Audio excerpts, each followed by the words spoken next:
So what's dropshipping exactly? How does it work? You've probably already heard of it, but basically, people will go on sites like AliExpress or Wish and find these cool, these trendy products. For example, the rose beer was a really popular product people used to dropship.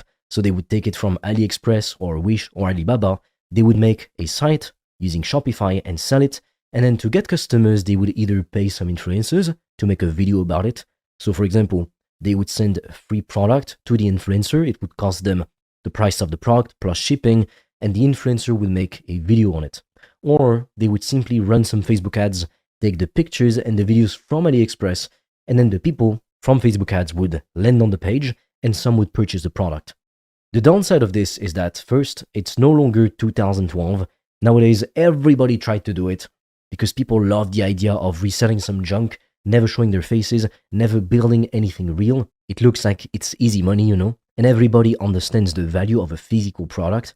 Whereas when it comes to selling digital products, most people often think that there's nothing they could teach to others, which simply isn't true. All you need is to have knowledge in any area or an interest or passions. Don't tell me you don't have any interests. And if you have a job, well, guess what? You can make a digital product around your job. And then the other downside is when these products really sold well, like some people made millions from them. But the thing is, most of it isn't even profit, like it's 5 to 20% profit on average. So it's not much. That means that if you make $10,000, in reality, how much profit did you make? If you have 10% profit, you made $1,000. And then you're going to have to pay corporate tax, and then dividend tax or income tax. So you lose a lot of that money. If you're lucky, you'll get to keep $700, but really, a lot of the time, you'll pay 50% taxes because you pay taxes twice. Yes, that is insane. So you made $10,000 a month. Wow, you're such a baller. In reality, you keep half.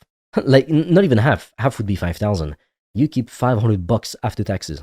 And before taxes, you only keep $1,000. It is absolutely not worth it. And if you're serious about making money online, click the link in the description or in the pinned comment on this video. You'll get access to my private school community and program where I'm teaching people just like you how they can monetize their passion or interests with digital products. It's literally the business model all the gurus are doing, even the ones who tell you to do dropshipping or all these other things. And it's made me thousands of dollars a day. And I am personally gonna show you everything step by step. So click the link in the description below and join today.